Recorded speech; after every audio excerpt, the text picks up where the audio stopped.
ஓம் என்பது ஒரு சாதாரண மந்திரம் அல்ல. இது பிரபஞ்சமே உருவான போது எழுந்த முதல் சத்தம் என்பது உங்களுக்கு தெரியுமா? உலகம் உருவாவதற்கு முன் இருந்த அந்த காஸ்மிக் வைப்ரேஷனை மனிதன் கேட்டு ஓம் என்று பெயரிட்டார். ஓம் என்பது 3 பகுதிகளால் ஆனது. ஆ என்றால் உருவாக்கம், ஊ என்றால் நிலையேறு, என்றால் லயம், அதாவது கரைதல். இந்த 3ம் சேர்ந்த ஓம் என்ற சத்தமே ஓம் என்று சொல்லப்படுகிறது. விஞ்ஞான ரீதியில் கூட விண்வெளியில் ஒலிக்கும் காஸ் ஹம் அலைகள் ஓம் அதிர்வுடன் மிகவும் ஒத்திருப்பதாக ஆய்வுகள் சொல்கிறது.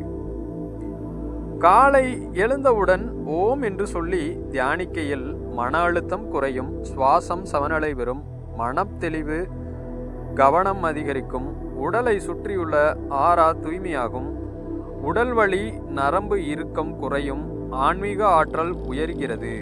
தூய சிந்தனையுடனும் முழு மனதுடனும் ஓம் என்று சொல்ல நம் அதிர்வும் பிரபஞ்சத்தின் அதிர்வும் இணைகிறது.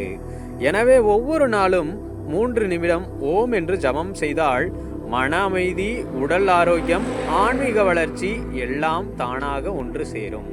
அதனால் மறக்காமல் முயற்சித்து பாருங்கள். மறக்காமல் சப்ஸ்கிரைப் செய்துவிட்டு உங்கள் ஆன்மீக நண்பர்களுக்கும் பகிருங்கள்.